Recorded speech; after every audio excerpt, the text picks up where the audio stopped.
Como cada día, Alex Vigo.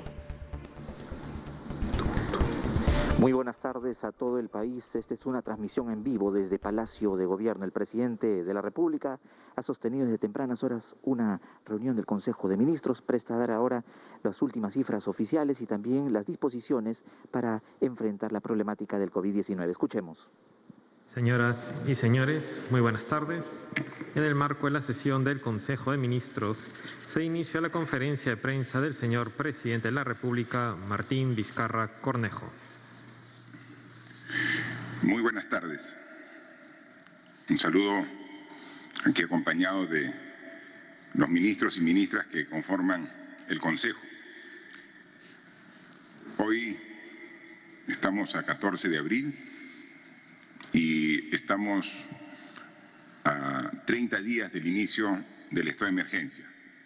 Hace un mes tomamos la decisión dura, difícil, de acatar todos los peruanos una situación especial, extraordinaria, para combatir un mal que aqueja a todo el mundo. Una enfermedad que se presenta a través de un virus que es de fácil contagio y que rápidamente se ha trasladado de país a país, de continente a continente, llegando a cubrir prácticamente hoy a todo el planeta. Y el Perú tuvo la evidencia, el primer caso, el 6 de marzo. Y a los pocos días después de ello, tomamos una serie de medidas que hoy día en Consejo de Ministros hemos hecho un recuento de la cantidad de decisiones y normas que hemos tomado para enfrentar esta situación. Normas que siguen saliendo incluso hasta el día de hoy. Hoy hemos emitido ya el decreto legislativo publicado en el Peruano sobre las multas a las cuales se van a ser acreedores quienes incumplan una serie de disposiciones que hemos dado en este estado de emergencia. Es fundamental el apoyo de todos, el compromiso, la solidaridad, y por eso esta norma es sumamente importante para que este pequeño porcentaje de ciudadanos que pueden hacer peligrar el esfuerzo de toda la gran mayoría de peruanos y peruanas asuman también económicamente un cargo por no cumplir con el país. También hemos publicado hoy otro decreto supremo donde se dispone medidas concretas para poner mucho más énfasis a partir de ahora en el control y supervisión de este porcentaje importante de ciudadanos que tienen el virus, pero que por no requerir hospitalización están en sus viviendas. Y en sus viviendas pueden, si no son lo suficientemente responsables, pueden ser un factor de contagio de esta enfermedad. Queremos que como Estado hacer una vigilancia, una supervisión, estar con ellos como ciudadanos, atenderlos, asistirlos, cuidarlos, pero a la vez también controlar que no sean un efecto de contagio, ¿no? Y por eso, complementario a este decreto supremo de Te Cuido Perú, para este 85% de personas que tienen el virus pero que están en su domicilio, y ahí se establecen una serie de mecanismos de control y supervisión correspondiente. Hay otro decreto supremo que permite en esta estrategia que INDECI pueda llevar alimentos a las viviendas de estos ciudadanos que están con el virus, para que no haya ningún pretexto de salir de su domicilio y poder sacar el virus y seguir contagiando a más gente. O sea, es un esfuerzo muy grande para lograr los resultados que todos queremos, ¿no? En una primera instancia hemos puesto el esfuerzo mayor en las personas que con el virus requieren una atención hospitalaria. Hemos incrementado de manera significativa nuestra capacidad de respuesta en todos los hospitales que van a atender el COVID-19. Pero si bien es el 15% de todos los que tienen estas características de infectados con el virus, los que requieren una mayor atención porque van a los hospitales y un porcentaje de ellos derivan por la gravedad de su caso en la unidad de cuidados intensivos, no menos importante es hacer el seguimiento del otro 85% que tiene el virus y que no requiere hospital, pero sí requiere de una actitud muy responsable para evitar que ese virus siga contagiando. Nosotros sabemos la responsabilidad que tienen estos ciudadanos, pero no está de más hacer un control, una supervisión de que eso se esté llevando a la práctica. En consecuencia, estas normas son las que están saliendo el día de hoy. Hoy también acabo de firmar un decreto supremo, el 079, donde se transfiere 21 millones de soles adicionales a la Contraloría General de la República, precisamente para que haga este control concurrente, simultáneo al sector público, gobierno nacional, gobiernos regionales, gobiernos locales, en esta etapa de emergencia nacional. Ya le habíamos transferido 10 millones de soles, con estos 21 tiene 31 millones la Contraloría General de la República para que pueda desempeñar con la premura, la oportunidad y el profesionalismo necesario esta labor de supervisión y control simultáneo, que es sumamente importante. Hemos visto que ya hay algunas denuncias de corrupción. Es así, siempre existe gente buena, comprometida, responsable, pero también hay gente mala que trata de aprovecharse de cualquier circunstancia. Para ellos necesitamos este elemento de control necesario y que pueda, de esta forma, la Contraloría, con los recursos económicos que nos ha solicitado, hacer la función que corresponde, ¿no? Manifestarles también que el informe que tenemos del Ministerio de Salud al día de hoy, hemos superado las 100.000 pruebas en el Perú. Exactamente, las personas muestreadas son 102.216. Hace 8 días estábamos por el orden de 20.000, ahora tenemos más de 102.000 personas muestreadas, de las cuales han dado un resultado negativo al COVID-19, 91.913, y positivo, 10.303 ciudadanos. Más o menos es el 10% del total que hemos muestreado, el 10% está como tasa que sale con carácter de positivo. Están en hospitales requiriendo atención especial 914 pacientes y en unidad de cuidados intensivos 132 que requieren de ventilación mecánica, ¿no? En consecuencia, podemos ver por estas cifras lo que vimos ayer en los cuadros, que las cifras tanto de personas muestreadas positivas aumentan, como era lógico de esperar. Aquí lo resaltante es la cantidad de muestras. No hay ningún país, ninguno de Sudamérica, que haga tantas pruebas como el Perú. El Perú hace mucho más pruebas que incluso países que tienen mucho más población que la nuestra, que Colombia, que Argentina, que Brasil, que nos supera largamente en tamaño poblacional, tienen menor cantidad de personas muestreadas, porque el esfuerzo que estamos haciendo es tener un mejor diagnóstico de cómo se mueve el contagio, para hacer un mayor control del mismo. Hacer menos muestras solamente puede generar una relativa tranquilidad por un pequeño número de contagiados. Cuando queremos saber exactamente la cantidad real para tomar las mejores decisiones. Al respecto, decirle que cuando hemos dicho que queremos llegar a estabilizar en 12.000 pruebas por día, que eso es lo que dicen los especialistas que son las necesarias para nuestro país, el día de ayer se han hecho 15.000 pruebas. 15.000 pruebas y que nos han arrojado estos resultados.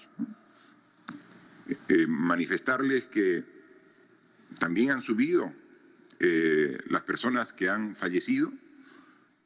Tenemos a la fecha 230 defunciones desde que se ha iniciado esta enfermedad en el país.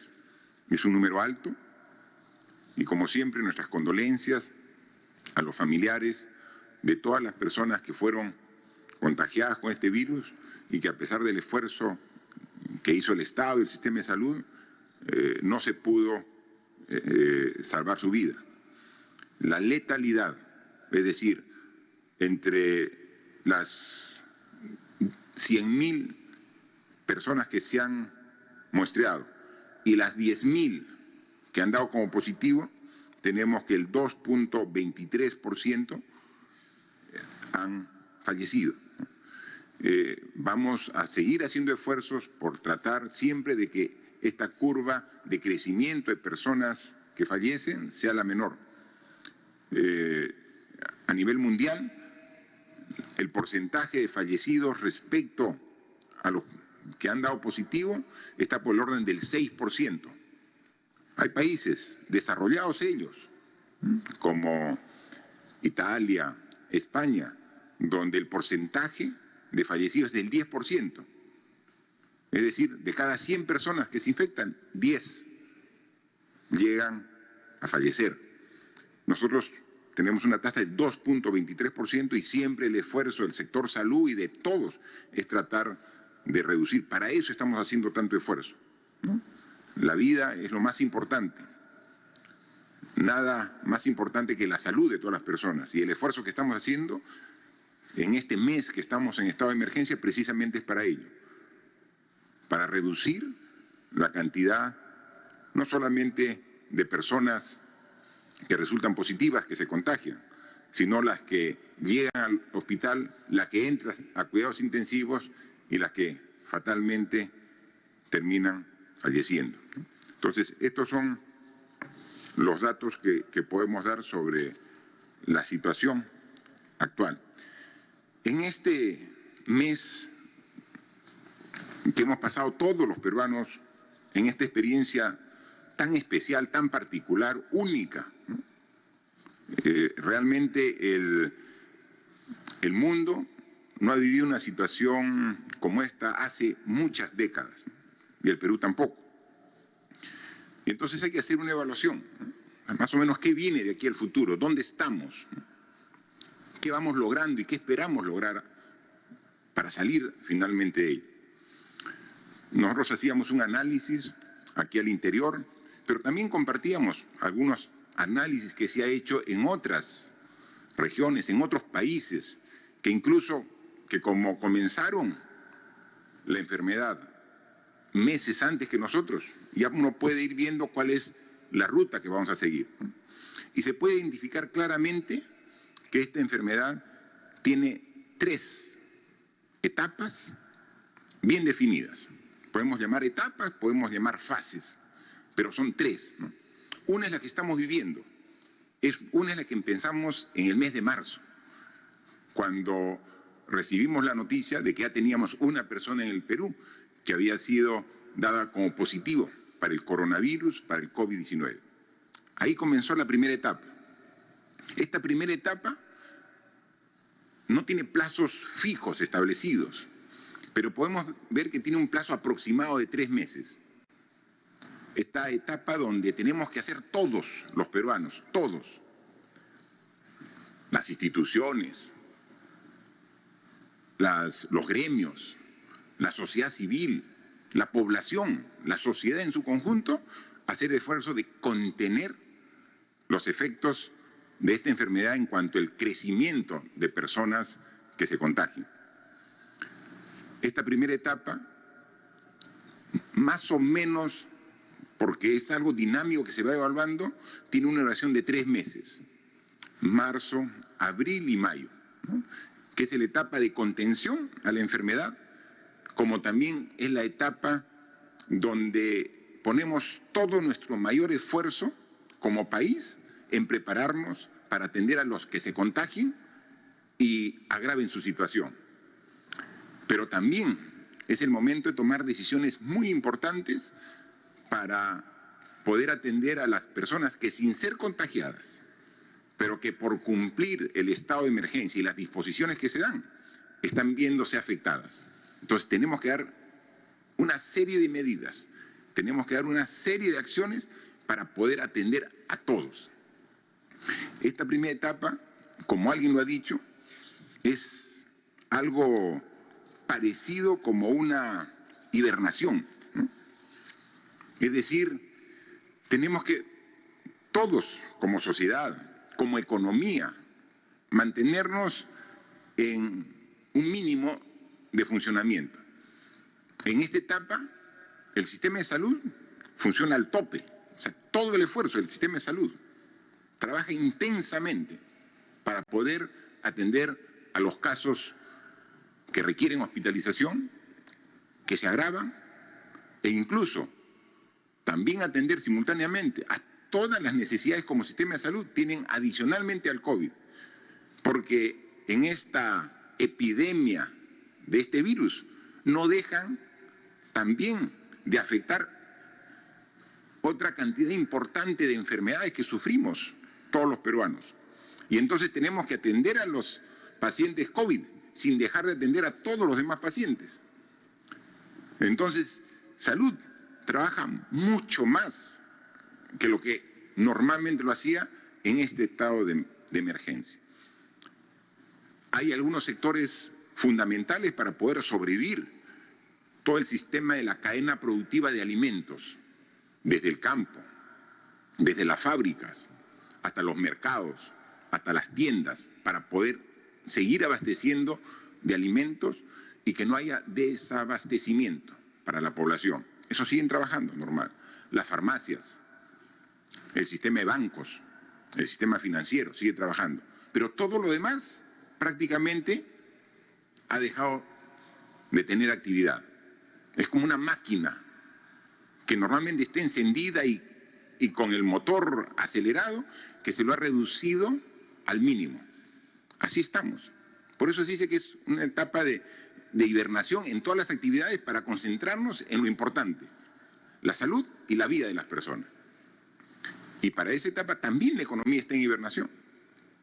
Entonces es el momento en que tenemos que hacer uso de los recursos que teníamos guardados como país, pero también como familias, como personas, porque no hay ingresos, o los ingresos son limitados, porque estamos semi-paralizados como país. Y esto va a durar incluso después que termine el estado de emergencia el 26 de abril, porque todo el mes de mayo vamos a ir comenzando actividades, pero de manera gradual y paulatina, lento, para no generar el rebote de la enfermedad. Entonces, nosotros hemos visto que hay algunas curvas que están ya tendiendo a una baja en el porcentaje de crecimiento. Esperemos que eso se ratifique hasta el 26 de abril. Y a partir del 27, ¿todo normal? No.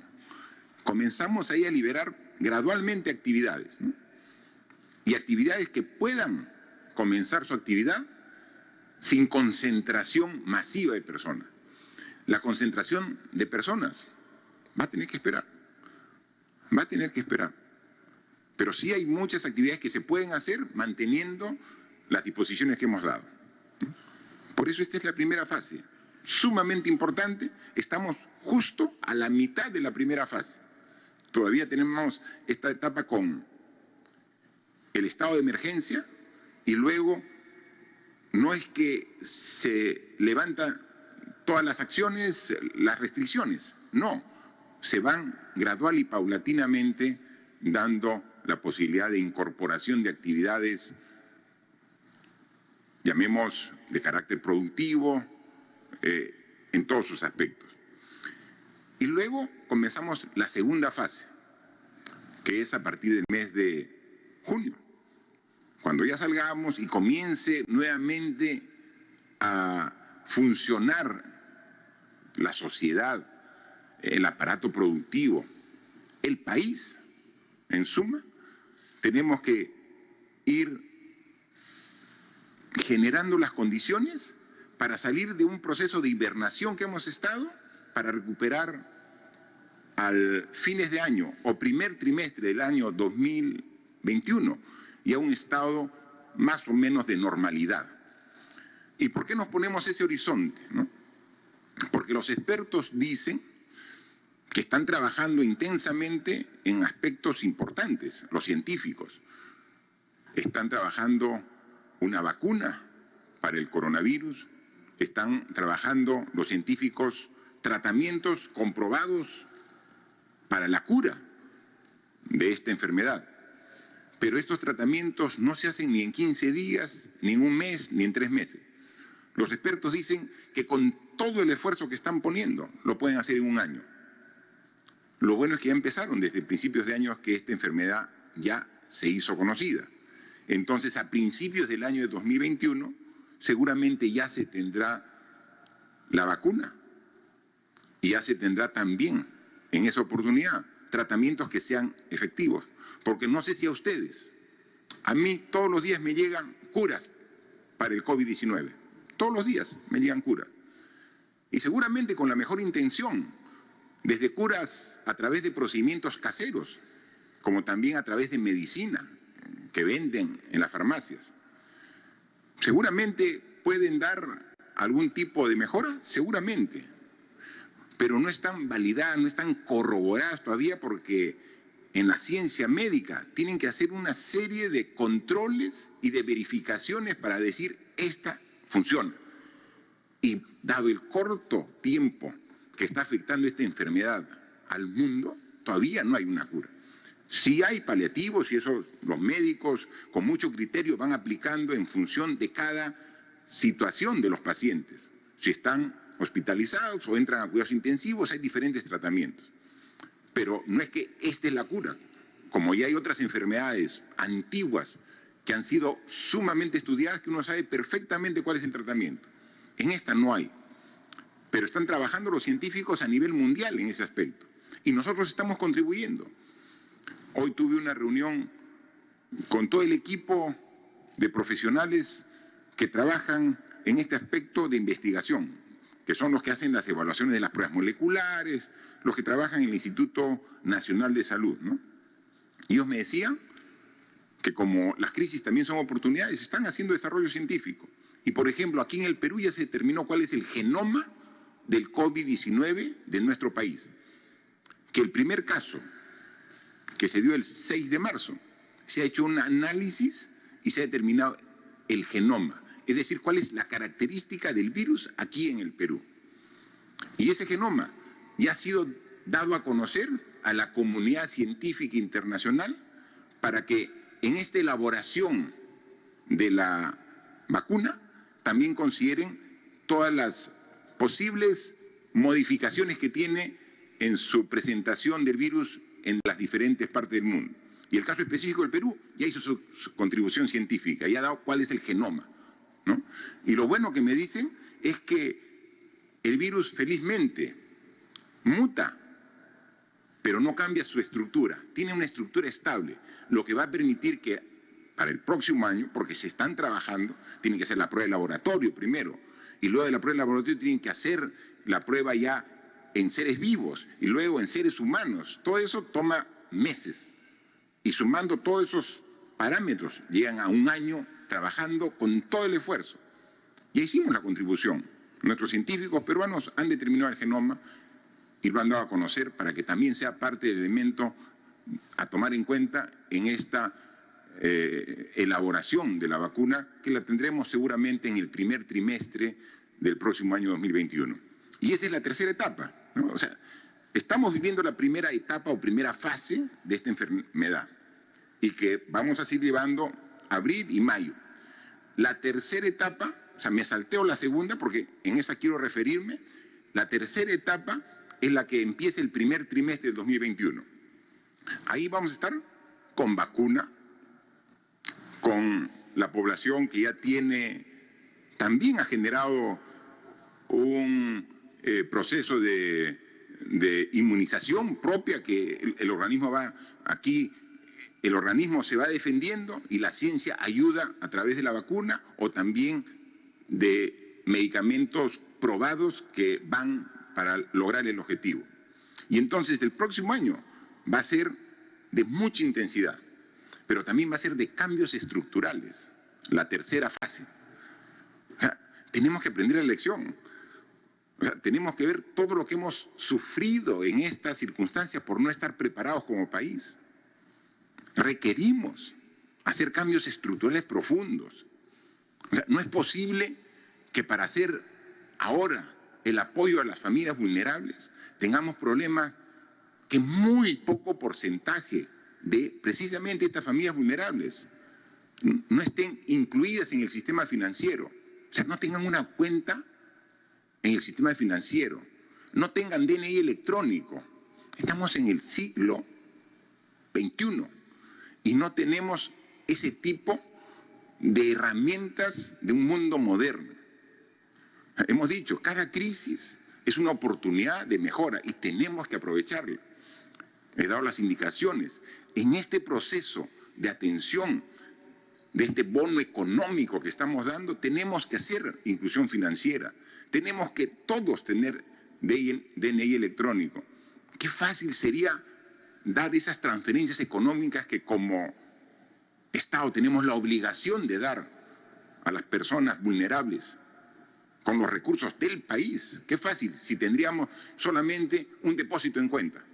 No, tenemos que hacer transferencia y miles, cientos de miles de familias tienen que ir con un miembro, con su DNI, a hacer las colas que hemos visto en los bancos en las diferentes ciudades del Perú. Eso tenemos que estar preparados para que, no solamente en caso de una enfermedad posterior, sino para tener un mejor acceso.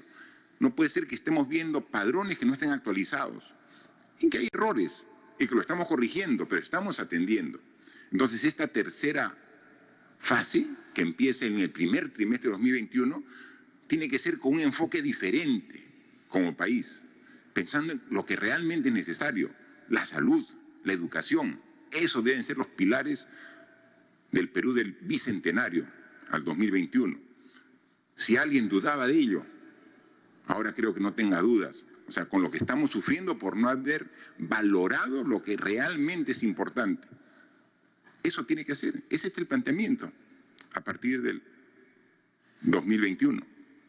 Y esa tercera fase nos va a encontrar con proyectos ambiciosos para hacer todas las dificultades que vamos a pasar ahora en este mes y en los siguientes, para que luego podamos hacer un rebote y salgamos fortalecidos enorme en nuestro país para lograrlo. Tenemos ingentes recursos, pero el más importante, el recurso humano tan importante y necesario para poder salir de esta crisis. Y esa es la tercera fase. Y en esa tercera fase también no hay que dejar de tener presente que en abril del año 2021 son las elecciones generales, donde elegiremos al nuevo presidente, vicepresidentes y al nuevo Congreso de la República. Y ahí tenemos que ser claros en decir que la democracia también se tiene que fortalecer. Yo veo difícil, y hay que ver, y hay que hacer un acuerdo político, porque según el cronograma estaba previsto que en este año iba a haber elecciones, las elecciones primarias, pero ¿podría haber elecciones primarias en estas condiciones? Entonces tendría que haber qué se hace al respecto. Pero eso sí, lo digo con claridad y enfático, que las elecciones generales se tienen que llevar a cabo en abril del año 2021, porque el problema ya estará superado en ese momento y sí será posible llevar elecciones. Y obviamente ratifico que no seré candidato, porque yo cumplo no solamente lo que está establecido en la ley, Si no cumplo también mi palabra siempre. Por eso es que todas las decisiones que tomo como presidente y como gobierno nunca son pensando en qué ventaja podría tener una futura elección, que no voy a participar, pero que sí voy a apoyar para que sean unas elecciones limpias, donde los peruanos elijan al presidente que realmente requiere nuestro país. Pero eso es parte de la tercera fase. O sea, nos va a encontrar con una economía que tengan la seguridad, vamos a crecer a partir de este año. Este año es el año difícil de todo el mundo y que nos exige esfuerzo realmente grande que debemos tener todos los peruanos. Tenemos que sacar energías de donde no hay. Más de uno me dice, el presidente a veces se lo ve cansado. Seguramente. Trabajamos intensamente, dando todo nuestro esfuerzo. Y vamos a seguir en esa línea. Pero sí, a veces podemos sentirnos cansados, pero nos recargamos inmediatamente y renovamos nuestro compromiso y nuestra vitalidad, porque aquí todos tenemos que dar hasta lo más profundo que tenemos. Entonces, esa tercera fase ya la venimos preparando, tenemos los proyectos grandes, importantes, tiene que haber un cambio de enfoque, tiene que haber un cambio estructural, tenemos que, por ejemplo, estar preparados para una mejor educación, y esta necesidad ahora, fruto de la obligación de las circunstancias de tener que hacer educación remota con muchas dificultades, fruto precisamente de la necesidad. Vamos a aprovecharla de la mejor manera y va a ver que la educación va a dar un salto cualitativo, porque vamos a hacer uso de todas las herramientas del Internet, que no llega a toda la población estudiantil ahora, pero esa es nuestra meta para el próximo año. Entonces este año va a haber con deficiencias, y las cubrimos, las suplimos las deficiencias en educación, con los medios de comunicación, con la televisión, con la radio. Comenzamos con 200, 300 radios, ahora hay más de 1000 radios que están apoyando a la educación. Se dan cuenta que cuando hay reales necesidades, sacamos recursos de donde sea para poder atender ellas. Entonces, estamos en la primera fase. Está claro que a partir del primer trimestre de 2021 viene una fase que nos proyecta ya al bicentenario como un país fortalecido, aprendiendo de su experiencia para ser un mejor país. Y solamente vamos a ser mejores países en la medida que seamos mejores ciudadanos. Entonces, ¿de qué nos hemos dado cuenta en esta oportunidad? De que los valores que ha cultivado en general la mayoría de la población, del individualismo, del egoísmo, en pensar solo para uno, mira, nos lleva a una tremenda fragilidad. Y que los valores que te permiten atender este tipo de demandas son los de solidaridad, de respeto, de compromiso, de lealtad. O sea, esos son los valores que debe primar individualmente, familiarmente y socialmente, ¿no? Entonces, tenemos que aprender la lección. O sea, no esperemos que venga otro COVID-20 a futuro para entenderlo. Yo creo que hemos aprendido y estamos aprendiendo así, a costo de un tremendo impacto que sufrimos todos. Y entonces, ¿qué va a ser la segunda etapa? La segunda fase, que quizás va a ser la más compleja, porque va a exigir el apoyo de todos, la búsqueda de consensos, porque vamos a salir después de llegar a dominar, si se quiere, la enfermedad para que no tome picos insospechados. Pero ahí queremos nuevamente echar a caminar al país. Y no va a empezar a caminar en las condiciones previas. Todos tenemos que ceder algo. Todos tenemos que ceder algo. Si no aprendemos la lección y queremos que todo empiece manteniendo nuestros privilegios que teníamos, no vamos a poder llegar de buena manera a la tercera etapa. Necesitamos diálogo, conversación entre todos, diálogo político, diálogo económico, diálogo empresarial laboral. Todos tenemos que dialogar, tenemos que sacar nuestro mayor esfuerzo de diálogo, de entendimiento, porque es una etapa difícil, para poquito a poquito comenzar a echar a andar este gran país que tenemos. Y para la búsqueda del consenso, en algunos momentos, cuando se vea que alguien se quiere aprovechar de su condición, ahí está el Estado para poner límites en esta búsqueda de consenso. Todos tenemos que poner nuestra parte. Creo que hemos dado ejemplos como gobierno que estamos haciendo innumerables esfuerzos para lograr salir de esta situación. Los trabajadores también están haciendo lo propio. Y las empresas también tienen que colaborar, pero de una manera significativa. Todos. Este país tiene futuro, tiene viabilidad. Podemos pasar estas 3 etapas, pero si todos colaboran. Nadie puede quedarse viendo desde el balcón lo que sucede. Todos tenemos que contribuir. Y estamos tomando medidas. Hoy día hemos visto la cantidad de medidas y le hemos pedido a la ministra, uy, quiero un estatus, ¿cómo va? Nosotros ya hemos dado un bono de 760 soles para 3,5 millones de familias, las que más requieren. 3,5 millones de familias, 760 soles. Pero claro, lo hemos dado en 2 partes de 380 a 380. La primera parte ya lo ha recibido 2,5 millones de familias. Es decir, todavía falta 1 millón que ya está aprobado y que tenemos que dar. Esperemos que en esta semana se termine y podemos llegar en esta semana a las 3,5 millones de familias con los 380 soles e inmediatamente, ya con esta experiencia, hacerlo más rápido la segunda entrega de 380 soles, ¿no? Pero ya tenemos 2,5 millones por lo menos. Si consideramos que cada familia tiene 4 miembros, ya hemos asistido a 10 millones de peruanos.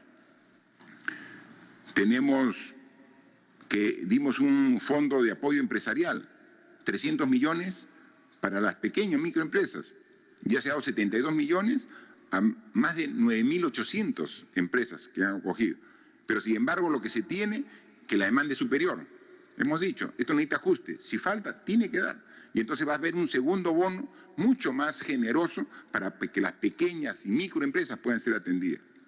Yo le digo, ¿cómo van las canastas que dimos el presupuesto a los alcaldes? De 213 millones que hemos transferido a los alcaldes de todo el Perú, 1.874 alcaldes. 61 millones ya se han gastado, el 28%. Esperemos que también puedan agilizar los alcaldes para llegar a toda la población. En consecuencia, tenemos nosotros aquí un importante cuadro que hemos visto. ¿Cuánto ya hemos destinado a este esfuerzo para enfrentar el COVID-19, ¿no? En la atención inmediata de la emergencia. Yo recuerdo que cuando estuve el 6 de marzo indicando que íbamos a hacer el esfuerzo necesario, que no íbamos a escatimar acciones para atender esta emergencia, nos dijeron que no, que era muy poco. En ese momento tenía 3 millones de soles. Decía, ¿qué va a hacer con 3? Absolutamente insuficiente. Pero hemos comenzado en la atención inmediata de la emergencia y hemos asignado 1.300 millones de soles. Para fortalecimiento de los servicios de salud, 857 millones. Y tenemos el desagregado. Yo le voy a pedir que la ministra nos prepare, tal como lo he expuesto hoy día acá al Consejo de Ministros, una presentación así, bien clara, bien objetiva, para que también por intermedio de los medios de comunicación hagamos llegar a todos los peruanos y peruanas el esfuerzo que estamos haciendo. 857 millones, fortalecimiento de salud. Para limpieza en el sector educativo y de transporte, 235 millones. Orden público y traslado de ayuda humanitaria, 178 millones. Tasa arancelaria cero a importación de medicamentos. Esto ha costado 33 millones. Suma 1.300 millones. Soporte a las familias. Para atención a personas en situación vulnerable, 3.178 millones. 3.178 millones. Nos tiene que hacer el desagregado para que diga exactamente dónde está yendo cada sol, que es de todos los peruanos. Para apoyo al trabajador, 853 millones. Alivio tributario y otras medidas, 910 millones. Luego, acá están también lo que hemos liberado, que es del propio trabajador. Recursos que es del propio trabajador, pero que tenía candados, no lo podía usar. CTS, AFP, es del propio trabajador. Si nosotros estamos haciendo un esfuerzo, también darle la posibilidad que en este momento difícil, en este momento de emergencia, puedan usar sus recursos en CTS, AFPs, ONPs, suman como 13.000 millones de soles, ¿no? Entonces, esto es muy importante, que no solamente dar las normas, publicarlas, procesarlas, sino que se conozcan, entonces para que a través de los medios de comunicación puedan hacer llegar, ¿no? Entonces, tenemos claridad de lo avanzado, tenemos claridad de lo que se viene en el corto plazo y el gran esfuerzo que requiere de todos los peruanos en este corto plazo. Y tenemos también la claridad y la seguridad que en una tercera fase esto se va a revertir y vamos a salir con toda la fuerza que nos caracteriza a los peruanos para forjar el país que todos queremos, pero con la aplicación de las lecciones que nos ha dado esta circunstancia, con el cambio de paradigma, con el cambio de mentalidad, pensando, no solamente como es un dicho del gobierno, en el Perú primero, pensando en las personas primero.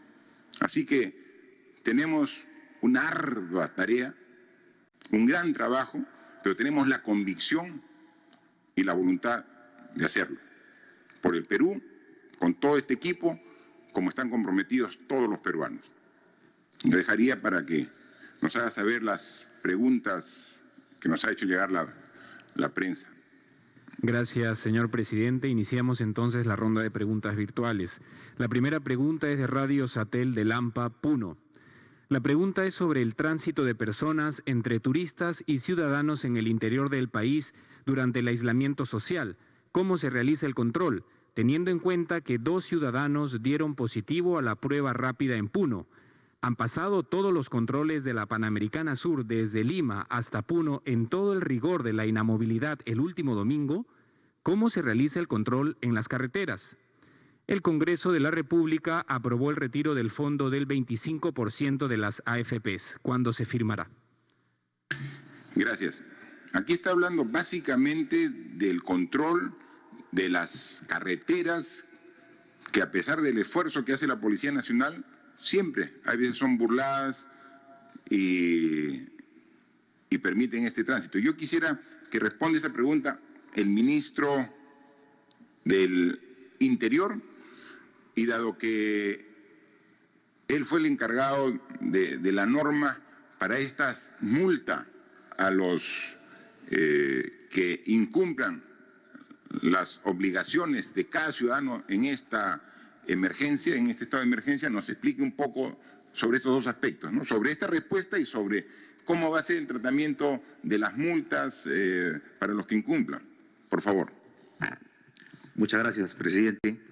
Justamente la pregunta tiene relación con lo que hoy día se va a publicar, el decreto supremo que reglamenta el decreto legislativo donde faculta a la policía para imponer multas a las personas que quebrantan la cuarentena.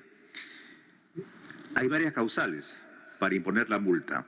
Una de ellas es circular en la vía pública sin estar autorizado y desempeñar actividades que tienen relación con la cuarentena misma. Otra causal es circular en la vía pública sin el uso de mascarillas. Circular en la vía pública una, dos o tres o cuatro personas. Solo se autoriza a una persona del grupo familiar para que pueda hacer compras de víveres o medicinas. Violar la cuarentena o la inmovilización social obligatoria. Y los domingos, como es todo el día, también estas personas están incursas en esa violación si así lo hacen. También se está sancionando con multa a las personas que asisten a mercados y supermercados sin guardar el distanciamiento social de 1 metro. Y correspondiendo a la pregunta, los controles se hacen en los retenes que tiene la policía y la Fuerza Armada, que están distribuidas en todo el territorio nacional. La policía interviene en un vehículo y solo están autorizados los vehículos que transportan cargas y mercancías. Está prohibido el transporte interprovincial de pasajeros. En este caso, nosotros hasta el momento, como Policía y Fuerza Armada, estamos interviniendo el día ayer nada más 1.400 vehículos a nivel nacional. Y es una advertencia para los infractores, para el chofer y las personas que son transportadas como carga. Están violando una disposición del gobierno y una cuarentena. Se van a hacer pasibles de sanción económica, una multa que oscila entre el 2 y el 10% de la UIT, de tal forma de que esa multa debe pagarse en el plazo de 5 días hábiles. Si no lo hacen, se va a aplicar el mismo procedimiento que se tiene cuando se impone una papeleta por infringir las normas de tránsito. Pero adicionalmente, estas personas, por el DNI, van a ser prohibidas de hacer transacciones bancarias, inscripción en los registros públicos o trámites en la notaría, de tal forma que si no pagan y son omisos al pago, van a tener una especie de sanción civil efectiva. Por esta razón, presidente, están notificados todos los ciudadanos y ciudadanas del Perú que infringen la cuarentena en forma aleve, de tal forma de que si bien hay una sanción penal que está contemplada en el Código Penal, porque están violando una disposición sanitaria del gobierno para evitar la propagación de la epidemia, adicionalmente hay una sanción económica que va a ser efectiva de inmediato. Eso es lo que puedo afirmar. Gracias, ministro. Aprovechando esta pregunta, hay que también reconocer de que hay un número importante de ciudadanos que han pasado este estado de emergencia que ya tiene 30 días fuera de su lugar de origen, que por motivos laborales, por motivos familiares, por motivos de educación, estaban fuera de su ciudad, fuera de su provincia, fuera de su región, cuando se dio hace 30 días el estado de emergencia. Y entonces han esperado con mucha paciencia este tiempo, lo cual reconocemos, pero también tienen necesidades de retornar a su hogar, a su ciudad. Ahí necesitamos un trabajo conjunto entre el Poder Ejecutivo, entre nosotros, pero también necesitamos de todas maneras a la autoridad regional, a la autoridad local, al alcalde, al gobernador. Tenemos que ver un mecanismo para poder llevarlos cumpliendo la seguridad que establece el Ministerio de Salud. Hay que ver un sistema para poder hacer una evaluación de las personas que tienen necesidad de retornar a sus lugares de origen, para que obviamente evitar lo que queremos con estas medidas, de que el contagio se aumente, que el virus se traslade. Entonces hay que buscar la forma, pero necesitamos ese compromiso y esa participación de la autoridad regional y local. Hay un caso específico actualmente en la carretera central que hay que atenderlo, y hay que ver una salida adecuada, pensando la parte humana, pensando la parte de salud, pensando el bien de ellos, pero también el bien de todos. Conversando y buscando las soluciones, siempre vamos a encontrar el consenso necesario. Así que hay que ver eso, pero desde aquí invoco y hago un llamado a las autoridades regionales y locales para los casos que se han dado y que ya están expuestos, podamos atenderlo en los próximos días. La siguiente pregunta es de Radio Exitosa. La pregunta es, ¿en las medidas económicas se ha pensado en suspender el pago o condonar las deudas tributarias de empresas y personas naturales? ¿Se ha pensado en alguna medida a favor de las familias que pagan alquileres y que podrían ser desalojados por no tener dinero para cumplir con el pago mensual? Por favor, ministra de Economía, si puede responder esa pregunta. Gracias, presidente.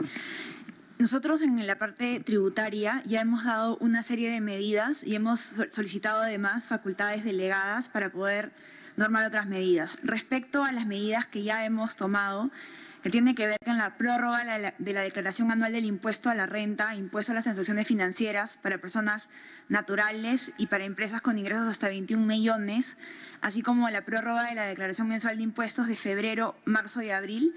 La cuantificación de estas medidas es 9.854 millones. A esto se le suma la liberación anticipada de detracciones por 726 millones y la devolución automática de los impuestos retenidos en exceso a las personas naturales en el 2019 por 110 millones. Esas son las medidas que ya hemos tomado, pero hemos pedido facultades delegadas y las medidas que vamos a proponer tienen que ver con la suspensión y o reducción de los plazos a cuenta del impuesto a la renta de empresas afectadas, el fraccionamiento de la deuda tributaria con tasas de interés muy bajas, la devolución del IGB de la adquisición de bienes de capital para que incluso abarcaría las empresas medianas. Y además vamos a prever ampliar el periodo de arrastre de pérdidas en el impuesto a la renta para las pérdidas que tengan las empresas en el 2020. A estas medidas transversales se suman medidas sectoriales que estamos evaluando, sectores como el turismo o las industrias artísticas que se están viendo afectadas, y ahí se están evaluando algunas medidas tributarias específicas para su periodo de reconstrucción. Sobre el tema de los alquileres, acá es un tema que tenemos que abordar con pinzas. ¿Por qué? Porque primero tienen que ver con contratos entre privados, por eso es que el Estado tiene que ser bastante prudente, pero el segundo tema es que también hay un tema de cadena de pagos. Los gastos que alguien hace en sus alquiler son ingresos de otras familias. Por eso es que en este caso de los alquileres hemos venido evaluando medidas, pero estamos evaluando y cualquier medida que tengamos tiene que ser muy prudente para no afectar la cadena de pagos. Muy bien, muchas gracias. Por favor, siguiente pregunta. La siguiente pregunta es de Radio Santa Rosa. La pregunta dice, los mercados y supermercados se han convertido en foco de infección del coronavirus. Hay denuncias que algunos trabajadores de estos centros de expendio han dado positivo al coronavirus. ¿Se ha pensado hacer pruebas rápidas al personal que expende productos de primera necesidad para dar tranquilidad a la población y fiscalizar la limpieza y desinfección de estos lugares? Por favor, ¿cuál es la forma del uso de las pruebas, tanto moleculares como rápidas, que ya, como hemos informado el día de hoy, hemos superado las 10.000 pruebas por día, ¿no? Por favor, señor ministro. Gracias, señor presidente. Como hemos venido explicando en sucesivas oportunidades, la prueba rápida es complementaria a la prueba molecular. Sin embargo, la epidemia, por la violencia con que se produce, la rapidez con la que se disemina en poblaciones, ha hecho que nosotros tengamos que evaluar el uso de la prueba rápida en estas condiciones inusuales. Como lo han hecho otros países, el Instituto Nacional de Salud acaba de terminar un estudio para ver la eficacia del uso comparado de prueba rápida y prueba molecular en estas condiciones, que no son iguales a las condiciones regulares de atención en hospitales o centros de salud en tiempos, entre comillas, de paz. Y hemos recibido las primeras conclusiones en el sentido de que en estas condiciones, tanto las pruebas moleculares como las pruebas rápidas tienen la misma eficacia en términos de diagnóstico, tanto individual como poblacional. Me explico. En el caso de las pruebas moleculares, pierden su capacidad diagnóstica, no porque la prueba en sí sea mala, sino porque las condiciones en que se toma la muestra del paciente generan mucho error. En cambio, la prueba serológica no está sujeta a ese error, sin embargo, tiene menor eficacia porque la prueba en sí misma es menor, es complementaria a la primera. Ese estudio se está presentando el día de hoy en una reunión de ministros de salud de las Américas con la finalidad de poder presentar evidencias que sirvan para cambiar las guías de la Organización Mundial de la Salud, que como ya ustedes saben, venía recomendando las pruebas rápidas como un complemento. Nosotros proponemos en el Perú que la prueba rápida en condiciones de epidemia no sea considerada complementaria, sino equivalente a la prueba molecular. Para ir a la parte específica del uso en condiciones de mercado o de expendio de alimentos u otros, también se está haciendo pruebas piloto. Tenemos que adecuar nuestras normas a las nuevas condiciones de vida que estamos teniendo y que vamos a tener por mucho tiempo. Entonces los protocolos de salud y seguridad en el trabajo tienen que ser modificados. ¿Cómo se modifican? Con las evidencias, con la práctica, y actualmente lo estamos haciendo en algunos expendios para poder regularlo en el futuro. Claro, no vamos a esperar mucho tiempo para que estas se pongan en marcha y ya tenemos los resultados iniciales. Gracias. Ministro, por favor. La siguiente pregunta es de Sol TV de La Libertad. La pregunta es sobre el incremento de casos positivos de COVID en el norte del Perú, que es evidente. Los contagiados ya llegan a los 200 y los fallecidos a los 90. ¿Se tiene alguna estrategia diferenciada para evitar su expansión? Además, el Estado, a través de sus diferentes ministerios y organismos, les ha quedado debiendo a los proveedores. ¿Qué mecanismos utilizará para cumplir sus obligaciones y no afectar la cadena de pagos de estas empresas? Bien, bueno, ya el ministro ha explicado cuál es la forma y estrategia del uso de las pruebas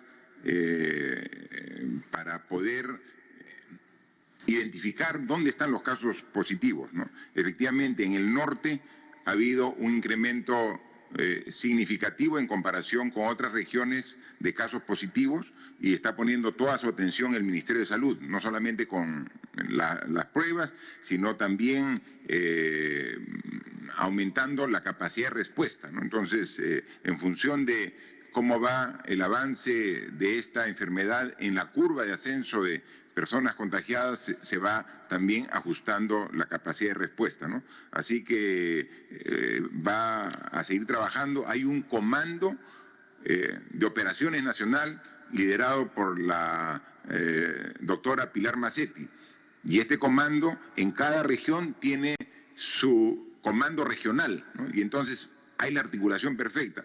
Otra de las lecciones que aprendemos de esta difícil situación es que la salud tiene que ser con un enfoque integral. No es que esto lo hace salud, esto lo hace el MINSA, esto va a un privado. O sea, cuando cada quien trabaja de manera independiente como islas, no hay la respuesta adecuada. Este comando de operaciones está integrado por un representante del MINSA, de salud, de las Fuerzas Armadas, de la policía, de las clínicas privadas, todos articulando la respuesta de una manera objetiva en función de las necesidades. Así que lo propio se está haciendo en cada una de las regiones del país.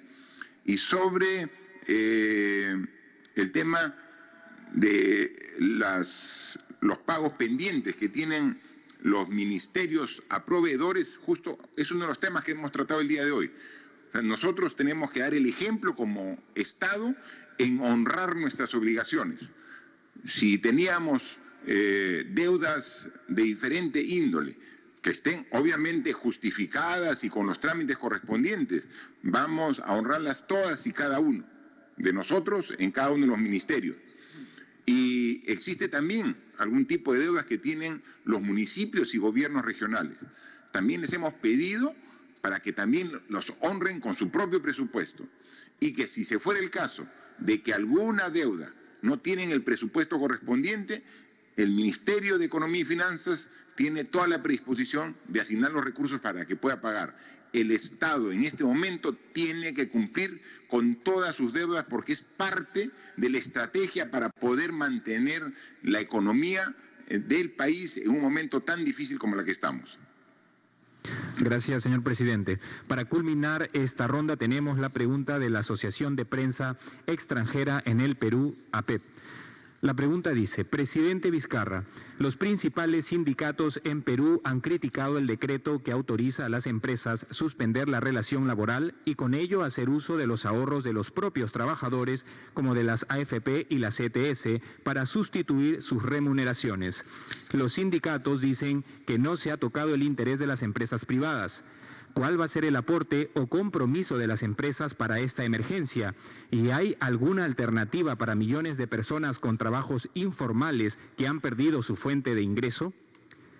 Gran parte de la producción alimentaria en Perú proviene de la agricultura pequeña y familiar, que actualmente solo está produciendo para el autoconsumo, lo cual podría generar en algún momento problemas de abastecimiento en los mercados. ¿Cómo el gobierno está enfrentando esta situación teniendo en cuenta que por el tema del coronavirus se ha reducido la importación de alimentos? Bien, son dos preguntas de la Asociación de Prensa Extranjera. La primera le vamos a pedir a la ministra de Trabajo que la responda. Es sobre la norma que hoy día ha sido publicada sobre algunos aspectos laborales. Y la segunda, sobre la agricultura familiar y la pequeña agricultura, la responderá el ministro de Agricultura, ¿no? Por favor, ministra de Trabajo. Gracias, señor presidente. Efectivamente, el día de hoy fue publicado el decreto de urgencia 038. Es una medida que contempla opciones para encarar esta crisis, privilegiando el acuerdo entre empresarios y trabajadores, aspecto que el sector trabajo se va a encargar de verificar, porque hemos dicho en más de una ocasión que el abuso no será permitido. Con relación a la suspensión perfecta de labores, tiene dos componentes que creo que es importante resaltar. El primero de ellos, como bien dice la pregunta, apela a los ahorros privados de nuestros trabajadores para una circunstancia muy excepcional y de crisis, que todos sabemos. Pero también ha pensado y se ha considerado un criterio de equidad, en el sentido de proveer a los trabajadores de la microempresa que no tienen esa capacidad de ahorro una prestación económica de emergencia para poder mitigar los efectos de una eventual suspensión perfecta de labores.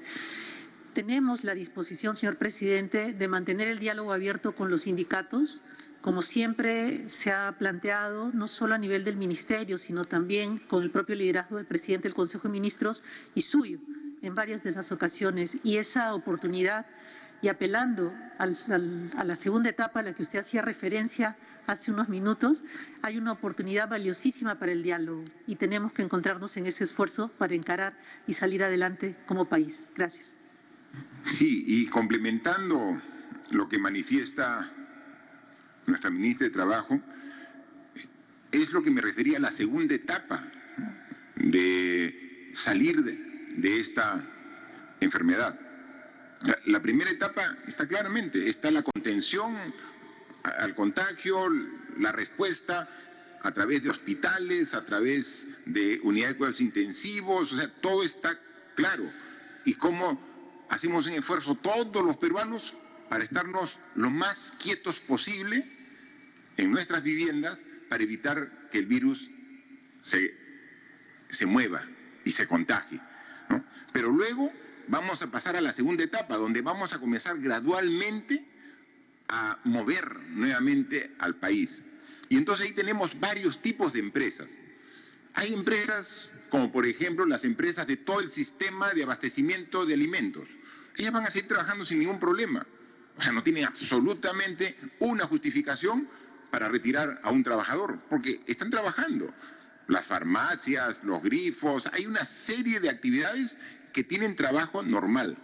Obviamente seremos vigilantes de que cumplan todas ellas. Hay algunas otras empresas que van a tener un proceso para nuevamente retomar su actividad. Por ejemplo, empresas de construcción. ¿Se va a permitir la construcción a partir de los próximos meses? Sí, pero vamos a tener que hacer un protocolo de seguridad, de que no haya aglomeración de gente, puede ser la construcción de una carretera, un puente, donde el personal está distante. Trabaja uno en una máquina, entonces tiene que haber una prueba, control de temperatura de los trabajadores antes de empezar la jornada, después, para ver si alguno hace fiebre, hacer un protocolo de pruebas al personal, pero va a haber, entonces en construcción, ¿va a haber trabajo? Sí va a haber trabajo. Va a tener un pequeño inicio lento, hasta que se haga el protocolo y sea autorizado por el Ministerio de Salud y pueda trabajar. La agroindustria, la agroexportación va a trabajar, los productos, los trabajadores de la pesca van a continuar trabajando y van a generar también esta dinámica económica, ¿no? Entonces, se da cuenta, gran parte de las empresas van a tener una actividad y ahí estará vigilante el Ministerio de Trabajo para ver de que se cumplan todas las normas laborales. Pero existe también alguna, y tenemos que ser claros, o sea, a mí siempre he hablado muy claro y directo con la población, siempre. Existen algunas empresas que van a pasar meses sin tener un solo ingreso, porque lo que está prohibido en esta segunda etapa es las aglomeraciones. Se va a retomar la actividad gradual, pero sin aglomeraciones. Y entonces, por ejemplo, un restaurante va a poder seguir atendiendo a su gente normalmente, no va a poder seguir atendiendo a su gente algún restaurante.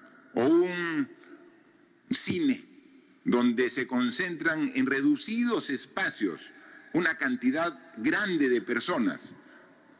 Si logra eso, alguien está infectado, infecta a media sala, por su proximidad y por lo cerrado, por la falta de ventilación que tienen precisamente ese tipo de ambientes. Entonces, ese tipo de actividades van a tener que esperar un tiempo. Es lo que obliga la situación actual. Y entonces, esas empresas, ¿qué pueden hacer mientras tanto? Lo que harían es, las cerramos y los trabajadores nos desentendemos. Queremos evitar eso. O sea, queremos decir, oye, no, un momentito. Aquí el Estado tiene que atender a esos trabajadores por lo menos con lo mínimo indispensable, con una canasta básica familiar que son los 760 soles. O sea, queremos... Entonces, es una salida pensando en el trabajador en los casos específicos donde se compruebe que no se puede realizar una actividad, porque la misma situación lo impide. O sea, aquí lo que estamos pensando es en el trabajador, en él estamos pensando. Y esa es la propuesta que hacemos. Aquí cada vez que hemos tenido que poner en la balanza el bien de las personas, con algunos casos particulares, con el bien de la empresa, siempre hemos escogido el bien de las personas. Recuerden ustedes que en este gobierno nosotros no hemos promovido la ley de alimentación saludable, que tenía una resistencia grande de las empresas que producían alimentos porque no querían que pongamos los octógonos para orientar, educar a la población, y dijimos no, pensamos en las personas y la empresa se tiene que adecuar por la salud de las personas. Nosotros no hemos promovido y sacado la ley de medicamentos genéricos cuando en las farmacias venden los medicamentos de marca a precios 10 o 20 veces superior. Sí, eso le puede afectar a la empresa, sí pues, pero pensamos en la población. Nosotros no hemos como gobierno promovido y dado la ley antimonopolios, la que regula las fusiones, para que no haya dominio de mercado de un solo grupo económico y que después no haya competencia. ¿Cuánto tiempo han estado esas normas y no se promulgaban? Y nosotros las hemos hecho pensando en la población. Y también cada una de las normas las hacemos pensando en la población. Pero tenemos que reconocer, y en eso yo pido madurez a todos, tenemos que reconocer el difícil momento que vamos a tener en esta segunda etapa. Cuando podamos establecer parámetros de contagio y de respuesta y queramos nuevamente comenzar a trabajar, tenemos que buscar consensos, negociación en el buen término de la palabra, juntarnos todos y pensar en el Perú. Y si algo tengo que ceder como trabajador, tendré que ceder, pero también cómo cedes como empresa, cómo cedemos como instituciones. Eso es lo que requerimos. Eso es lo importante de lo que nos va a tomar hasta el fin de año, que sí vamos a comenzar a caminar gradual y progresivamente, pero tenemos que buscar ese consenso que es fundamental. Y nosotros estaremos como Estado vigilantes que en este proceso de diálogo, de búsqueda de consenso, no se cometan abusos, porque nosotros tenemos claro qué cosa debemos lograr. El bienestar dentro de las limitaciones y las dificultades de todos los peruanos. Por favor, el ministro de Agricultura para la segunda respuesta. Buenas tardes, señor presidente. Al respecto, con relación a la pregunta, podemos mencionar que durante la cuarentena o aislamiento social se han dispuesto medidas para facilitar que nuestros productores de manera permanente puedan abastecer a los principales mercados, tanto mayoristas, minoristas y en general. Siempre en la coordinación permanente con las organizaciones de usuarios, juntas de usuarios en este caso, los gremios, el acompañamiento de los gobiernos regionales, los alcaldes, la Policía Nacional, así también como las Fuerzas Armadas. Asimismo, se ha podido elaborar protocolos que permitan mitigar o reducir los riesgos de contagio que han sido trabajados también de manera conjunta.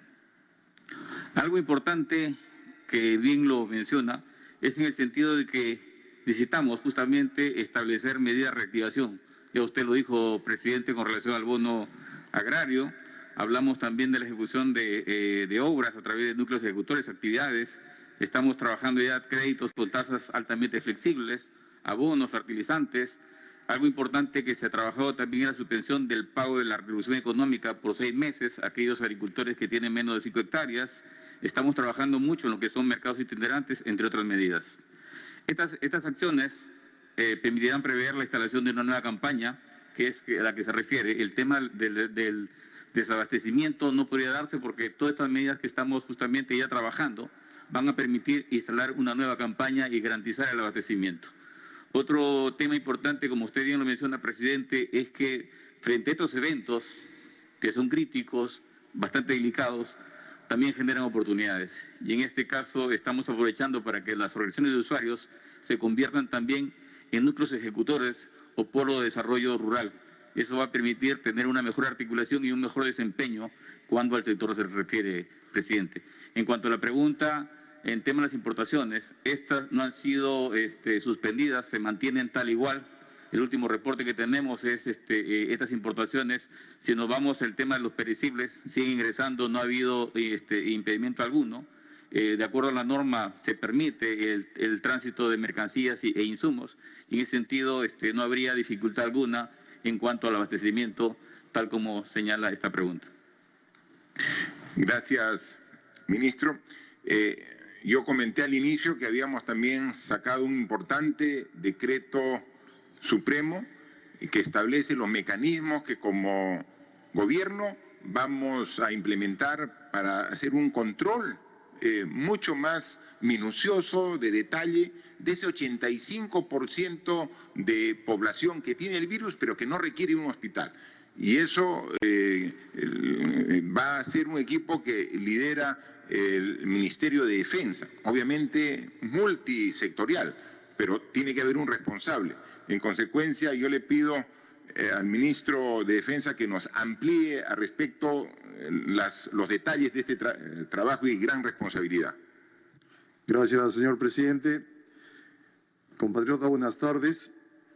Si bien es cierto, las medidas que hemos adoptado como gobierno y ha sido acatada por la gran mayoría de los peruanos de la inmovilización domiciliaria, y esto ha permitido tener controlado la cantidad de infectados y no que aumente en forma exponencialmente, hay otro escenario, como lo ha manifestado el señor presidente de la República, y él ya dio disposiciones la semana pasada y en consenso acá en el Consejo de Ministros se ha tomado la decisión de aplicar medidas mucho más específicas para el control de lo siguiente. Hay un escenario que son los que son infectados y que tienen síntomas leves. Estos, la mayor parte está siendo atendido en la Vía Panamericana, pero sin embargo hay otros que tienen las condiciones de estar en su casa y estar en su casa. Los familiares que están atendiéndolo muy probablemente se contagien y sean muchos de ellos asintomáticos. Y al no tener los síntomas están saliendo de compras a los mercados, están yendo a los bancos y están dando lugar a una gran cadena de contagios que a su vez dan lugar a otros contagiados asintomáticos y la cantidad de asintomáticos está creciendo y no lo estamos controlando.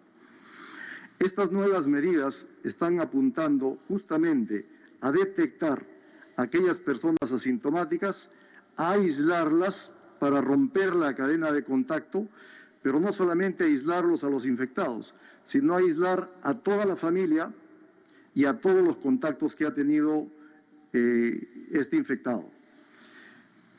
Una vez detectado el infectado, una vez que se le ha aislado, ya sea en su domicilio o en la Vía Panamericana o en otros lugares que sean necesarios, va a haber un equipo de seguimiento y de soporte clínico. Es decir, para hacer seguimiento no solamente al infectado, sino a la familia para ver su evolución. Y también va a haber un equipo de apoyo de aquellas familias que requieran alimentos, como van a ser inmovilizados por 15 días, se le proporcione los alimentos que son requeridos.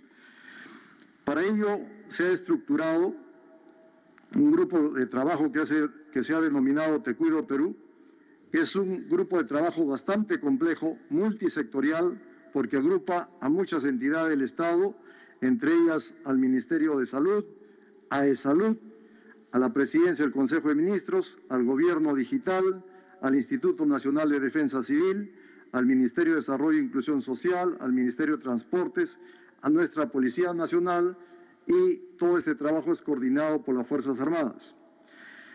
Esta plataforma de trabajo tiene 6 elementos.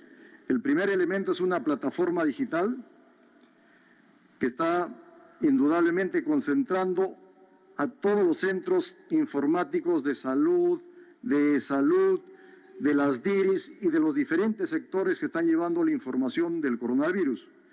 Y que esta plataforma digital va a tener como trabajo la geolocalización de los afectados y de sus contactos. Luego tenemos un equipo de detección, que es el equipo que toma las muestras, que se ha centralizado también a todos los elementos de respuesta rápida que toman las muestras, para que hagan el muestreo y detecten a los infectados. Una vez detectado, hay un equipo de aislamiento, que lo aísla al detectado o en su casa, o en la Vía Panamericana o en otros lugares que vamos a implementar, pero también inmoviliza a la familia y también inmoviliza a los contactos. Y luego hay un equipo de seguimiento clínico y psicológico que le va prestando apoyo durante esta inmovilización que va a tener un plazo de 15 días. Y además entra a jugar el equipo de abastecimiento de alimentos que le va dando el apoyo de alimentos a todas las personas inmovilizadas. También hay un equipo de seguridad y de vigilancia que garantice que los inmovilizados no salgan de sus domicilios y cumplan con esta restricción que se tiene.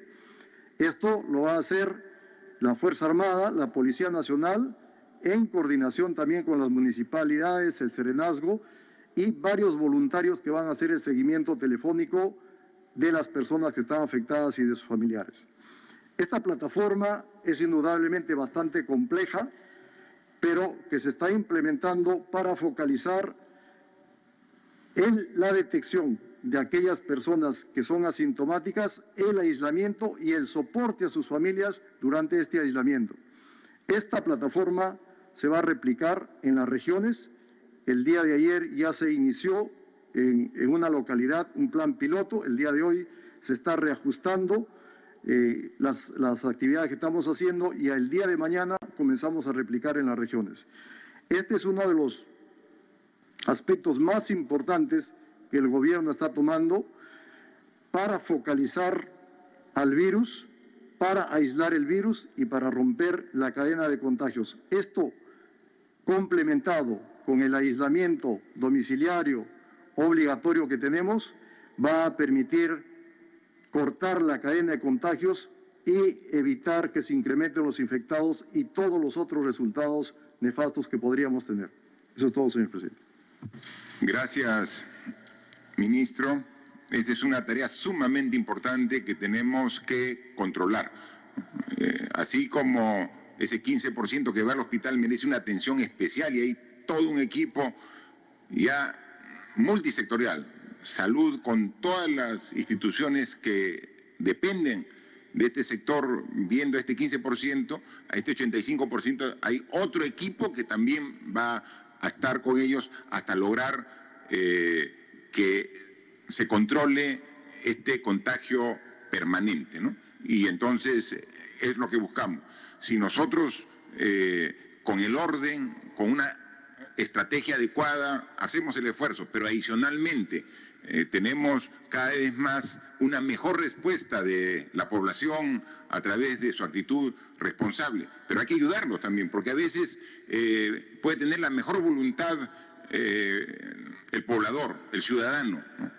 Pero si hay un mercado todo desordenado, por más voluntad. Entonces ahí tenemos que articular mejor con el alcalde de la jurisdicción donde está ese mercado para ordenarlo, para ver, este es el ingreso, por acá es la salida. Entonces hay medidas que podemos mejorar. Entonces, porque si le decimos al ciudadano, respeta la distancia de 1 metro, no te aglomeres, pero no le damos las condiciones. Si tenemos, por ejemplo, pasadizos estrechos, entonces, ¿dónde va a mantener el respaldo? Entonces, tenemos que hacer esas modificaciones. Entonces, esto es una responsabilidad municipal, pero hagámoslo juntos. O sea, no, en nada podemos lavarnos las manos.